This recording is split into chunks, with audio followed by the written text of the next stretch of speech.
The world is becoming more uncertain because everything is uncertain and we lack experience. Will guidance become more important? Processes and governance become more important too, as they provide stability. What is the bigger picture to which I am contributing here? Then the purpose shifts in a different direction, because then you say leisure time is much more important to me than income, and vacation is much more important to me. Young people don't feel like working anymore, and in general, the work ethic is declining.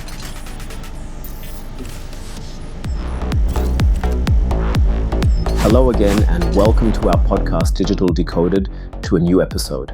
Today with the exciting topic, no motivation for work. What is the meaning of work in the digital age? I'm happy to welcome my dear colleague, André Kiehne. I'm glad that we get to talk together again today. And of course, this is a great topic to really dive deep and also create a bit of friction here, dear André. What's your take on this? Well, Mario, I actually think friction is a really good thing. And, in my opinion, not wanting to work isn't really actually a problem of motivation or laziness, but rather a problem of leadership. Or maybe it's a problem of alternatives, because free time is simply more enjoyable. Yes, Mario, if you work for a company today, you need a sense of purpose. It's already in the name. You need a sense of purpose, and if you don't find it, then you don't feel like working. Maybe the alternatives are just nicer or more attractive. And who provides that sense of purpose? But do you always need a sense of purpose? That's the question for me, the one we discuss so often. And maybe we have different opinions on that, because I honestly can't stand hearing about this whole purpose topic anymore. And for me, the real question is, do we always need a purpose? Of course, having a purpose is nice. But if you take a typical caseworker as an example, there are plenty of good caseworkers who say, well, I do this job to earn my money, then I go home and do the things I enjoy with the money I've earned. So does there always have to be a meaning? On the other hand, now that you've brought up the topic of caseworkers, the caseworker from back then isn't the same as the caseworker today. Yeah, there are different jobs that are typically referred to as case processing or as a caseworker, clerk titled. I don't think that's really up to date anymore, because even in these positions today, you need something more. You need, to some extent, how should I put it, intuition. You need the ability to think further, to look beyond the obvious. Maybe a certain degree of innovation is also expected from you. And what I notice is that some people tend to fall back into this caseworker status, basically just doing their job by the book, just following the rules. And for me, that's the beginning of an inner resignation. And the connection that I always see very clearly is that if you're in a company, in a department, in an area where the purpose of what that area or that company does isn't transparent, isn't clear, then you just do your job by the book. And if another company comes along and says, I'll give your work a sense of purpose, then of course people are much more willing to go to that other company. Sure, but as we all know, we're old hands at this, Andre. The grass on the other side usually isn't greener either. I've really seen that happen so many times. People left, and then somehow after 3 months, they came back and said, somehow it wasn't really like that after all. Can we come back again? Not always, but sometimes. And in that sense, that's often how it goes. So what really gets to me personally, really on a personal level, is all this administrative hassle. Of course, I'm also searching for meaning. I mean, I like going to work, I enjoy working, and it has to be fun. But what really gets to me are all these, let's call them, in a larger mid-sized company, we have 1,000 people, all these administrative processes. Let me give you an example. Back when we were even smaller, in our previous company, we had a process. And you really have to ask yourself, is the process correct? Or in other words, does it always have to be applied? We had a case where we had an employee and his wife also worked for us. And the woman had a €450 job. And that was also part of its structure. And now imagine this, our process required that you had to hold regular feedback meetings with every employee, including those in €450 positions. And that was every 3 months. So I would always talk to the colleague, and then he would say, yeah, can I sit down at the table with my wife and have a feedback meeting with her? That just doesn't work. And for me, that's always the point where I say processes are all well and good. And in my view, that's also where a huge share not wanting to work comes along with it, because the work we do, for example, I'm in sales. How much time? Studies show that as a salesperson these days, you spend 10 hours actually selling and 30 hours doing something else that really doesn't belong to the job at all. And that's really something that bothers me and makes me question the meaning of what I do, because I actually want to do sales. Yes, I agree with you on that. But for me, Mario, if I may say so, those are two different issues. On the one hand, of course, you have the administrative tasks that, to some extent, how should I put it, burden you, annoy you, and keep you from doing other things. Things where your intelligence and your humanity are more in demand. In other words, actually doing sales at the end of the day. But instead, you have to take care of all these administrative matters. Perhaps the employee review isn't necessarily the best example here because, of course, it also requires a person who talks to another person. But I believe technology can help make many of these administrative tasks somewhat easier, maybe even eliminate them entirely. The other issue is what's really crucial for me, and that's where we started our discussion. Do you need a sense of purpose in your work? And there's one perspective that says, well, I trade my working hours for money, so I don't need a sense of purpose if that's how I see it. That's absolutely true. At some point, you might start to ask yourself what the purpose of your work is, depending on your personality. But I believe that and that's how I see it, I think, especially with the generation that's a bit younger than us, Mario, and maybe even younger than that, they're already asking themselves, what is the bigger picture that I'm contributing to here? And do I enjoy doing it? I really do think that this question is becoming important. Yes, our children are already adults and are exactly part of the generation you're talking about, Andre. It's no different for you either. And I definitely believe that in the past, you did it to make money or to have a great company car. That was somehow really cool in our generation. Today, the topic of purpose is much more important. And topics like sustainability are, of course, also becoming more important. Is a company sustainable? Are things sustainable? And you also shouldn't forget, in my opinion, when you look at the world itself, the world is becoming more uncertain. So, of course, for this generation, because everything is so uncertain and the experience is also lacking, guidance, processes, governance, and so on become more important because that provides stability. Yes, absolutely. That provides stability.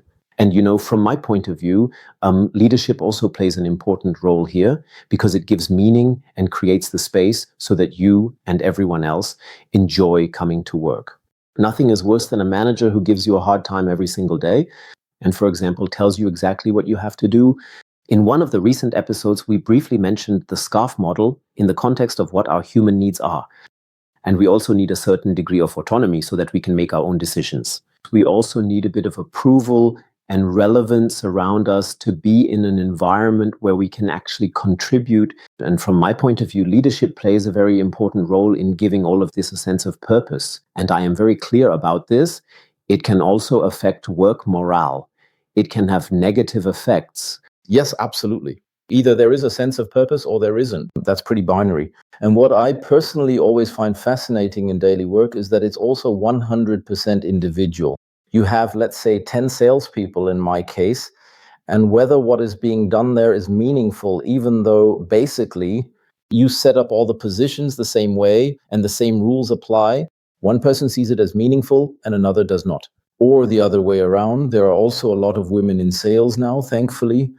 But I also think that's really difficult to manage, both as a leader and as a company. Yes, and Mario, in my view, the whole topic has really gotten another boost, especially during the Corona period and everything related to it. Hybrid work, home office, and so on. Yes, again and again, you hear from managers, board members, managing directors who say, home office is the worst thing ever for me. I have no idea what my people are doing in the home office. They're not doing anything anyway. They're lazy. How do you respond to that? I think that's nonsense. It's very simple. I even think I would actually turn the question back and say, well, you're the manager. You're the one who chose these people. So you must have made a mistake there, because at the end of the day, I always start by trusting people. And personally, I would say that with everyone I have on my team. And so far, I haven't been disappointed, thank God. Knock on wood. So I can give them that trust to begin with. And above all, I actually think that people are sometimes even more efficient when working from home, because most of my employees live somewhere in metropolitan areas and they have to commute an hour or half an hour to the office. And that's half an hour each way. So that's an hour lost every day. They could be much more productive during that time. By the way, I see it the same way, Mario. I always tell these people, if you don't trust your employees, then there's something wrong with your leadership skills. You've made a mistake in leadership. Failed, absolutely, yes. Because micromanagement is not the answer if you lack trust. The real issue is the lack of trust itself, the root cause. And then as a leader, I should ask myself the question, why don't I trust my employees? Not enough? And at the same time, Mario, I also have to say there are definitely some jobs. So just think about your factory. In that case, working from home is definitely not a good option. And from my point of view, the question of equal treatment does arise, which I think is an important and still unresolved issue. Sure, but I also think that even during the corona times, it wasn't the case that people could just go work from home. And I think the employees who are in a factory somewhere, they are also happy about it. They're conscious of it. And you also have to remember, keyword, purpose, that at some point, everyone chose their profession for a reason. And you also know that if you work in a factory somewhere, to stay with your example, you know that you have to go there every day. So sorry. Yes, that's true. And I think as leaders, we sometimes need to be a bit tougher in certain situations. And everything is talked about these days. And for everything, there's a meeting and a working group and who knows what else. Sometimes you feel like you're in kindergarten where everyone holds hands and sings a little song together. And of course, sometimes you just have to cut off certain discussions. What's really interesting is that when you actually do that, especially with the younger generation, it sometimes even gets appreciated. Because one person might want to have the discussion, but maybe 4 or 5 others don't, just to put in a good word for the young people. They're all pretty quick-witted. They're all, of course, shaped by the digital world. Super fast. And they want quick decisions and then move on. And that's where we as leaders are needed too. Yes, from my point of view, you're bringing up a really important topic. The ability in a work context, in a team, in a company to engage in conflict without making it personal. These days, Mario, there are so many taboo topics. If you say something about them, you get labeled immediately. And this worry and this fear, it's not just us who have it, not just leaders, but employees as well. And I think we've really forgotten how to have a healthy culture of debate in many companies so that we can actually discuss such topics, to sometimes discuss things passionately, even emotionally, in order to arrive at a better solution. That's really how I see it. Mario, I've been thinking about something. There's a question that's been on my mind. I mean, you can read all sorts of articles, various studies, read them. Basically, many of these studies say young people just aren't interested in working anymore. And in general, work ethic is declining. I'm deliberately exaggerating here. So why is it that none of us want to work anymore? Can you think of a reason for that? Well, I actually don't think that's the case at all. From my perspective, there are 2 things. That's how I see it. 2 ways. On the one hand, there really are only a few people who truly don't feel like working. That's one thing. But even in the past, they didn't feel like working either. From my point of view, that's nothing new. That's old news. But the other thing, which you shouldn't overlook, nowadays, of course, we have a generation of heirs, and many people simply don't have to work anymore. You really have to see it that way, plain and simple.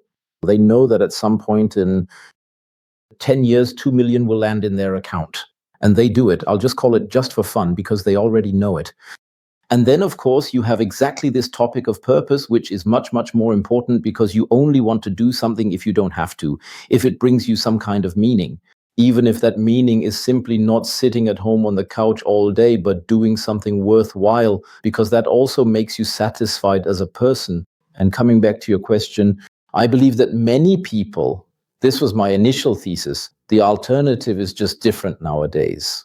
In the past, you had a high level of dependency. For me, I can tell you very clearly, I don't come from a wealthy family. I had to work whether I felt like it or not. And I've always been a maximizer. That means I made sure that if I had to work anyway, I would get as much out of it as possible. And in the past, getting as much as possible meant climbing the career ladder so that eventually you'd get a company car or whatever, or gain recognition or have employees of your own. That used to be the model, and that model doesn't work anymore today for exactly those reasons. And of course, there's also a second aspect. Even for people who might earn less money, you shouldn't forget some things that in our generation, I'll say middle class, a small house, a nice car. Back then, Mercedes-Benz or BMW were always in demand. That's unaffordable today. Things have become so expensive, you can't even afford a house anymore. And then, of course, the sense of purpose shifts in a different direction because you start saying free time is much more important to me than income, and vacations matter much more to me, since those things take on a whole new significance. Yes, I agree with you, but let's get back to the beginning. So purpose, meaning the sense of purpose. For what reason, for what impact, for what purpose am I working here in this company, in these areas, this department, this team? That's important, Mario. Absolutely. Of course, that's important. No question, Andre.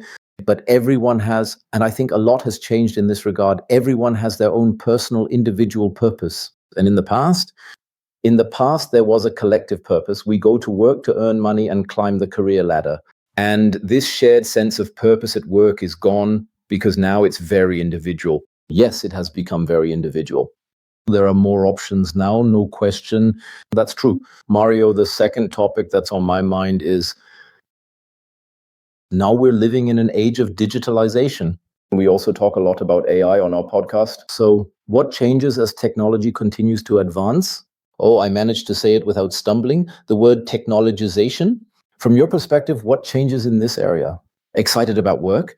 Well, first of all, I think that many younger employees, but also many older ones, in fact, anyone who deals with technology, see it as an enabler to increase efficiency and, of course, to do the right things. I think that's a positive thing to start with. Yes, one key point that we notice, and many of my clients do as well, probably yours too, which if you don't today, then people, keyword, purpose, have no desire to work for you anymore.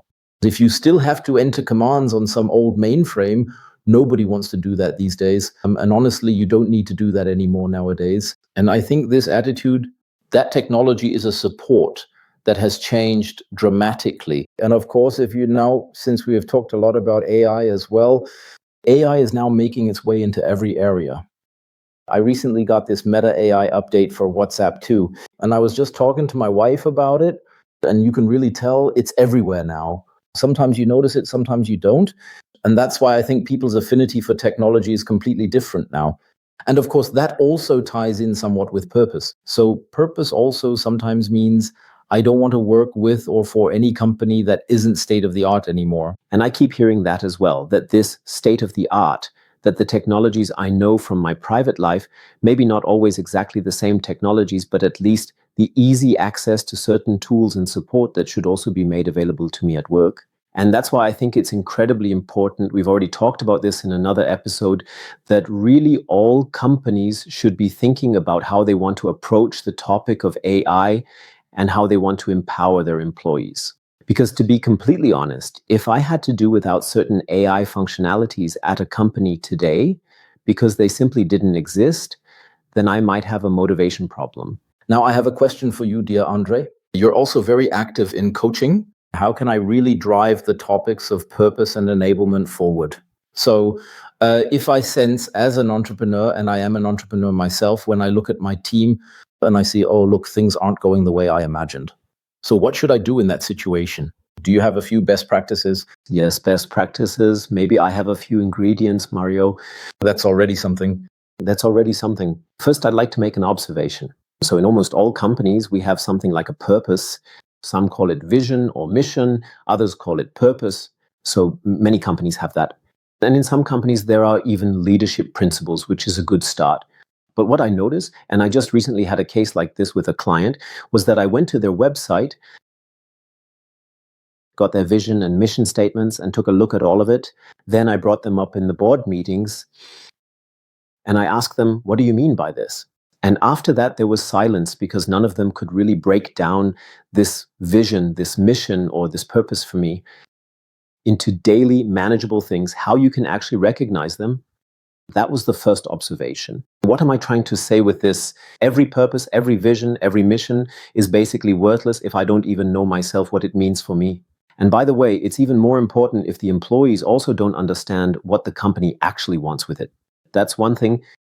It becomes even more important when it comes to leadership principles. If I don't even understand how I can translate these leadership principles into everyday, let's say, manageable things, what constitutes good leadership and what constitutes less effective leadership, then no one is going to buy into it either.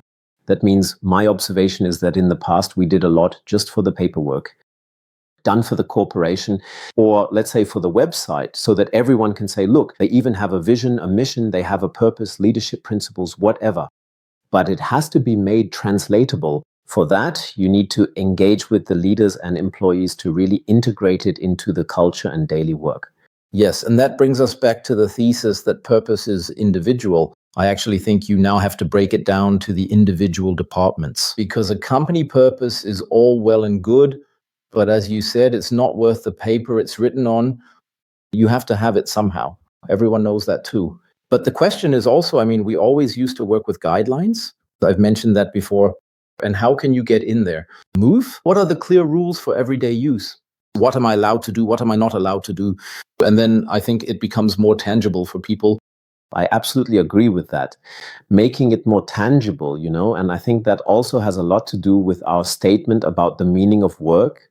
When it comes to being more motivated at work, that I understand what the company stands for, that I understand why the company wants to go in a certain direction, that I understand it and can make it manageable and comprehensible for myself. And then I can still decide whether I can identify with it or not.